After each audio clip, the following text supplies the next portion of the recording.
For couples who have bought a HDB flat as first home, you can buy a second property in the private sector after fulfilling the 5 years MOP. As HDB does not allow decoupling after April 2016, ABSD will apply when you buy a second property.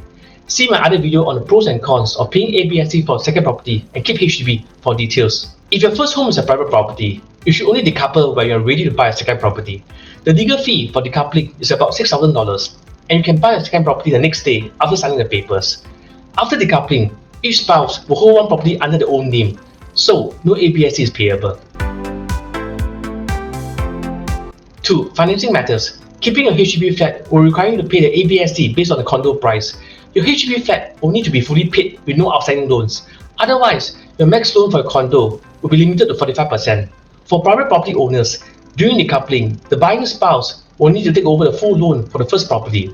The buying spouse will also need to refund the CPF plus accrued interest to the outgoing spouse. When buying a second property, the outgoing spouse must also make sure that the income can qualify for the bank loan amount needed. 3. Which property is your primary residence? When planning for a second property, you need to decide in advance which property will you be living in.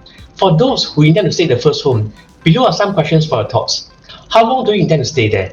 Will lease decay be a concern for a HDB or 99 years condo?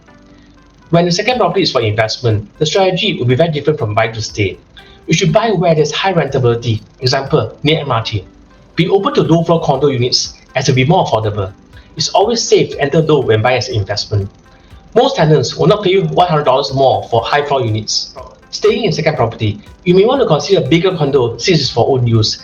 If you intend to stay for a long period, consider a freehold condo as there will be no lease decay issue. If you need a bigger loan, you must plan a few years ahead to make sure your income meets the TDSR requirements. For private properties, a minimum income of $24,000 per annum is required. Rental, bonus and commission can be included as part of your income, but with 30% haircut.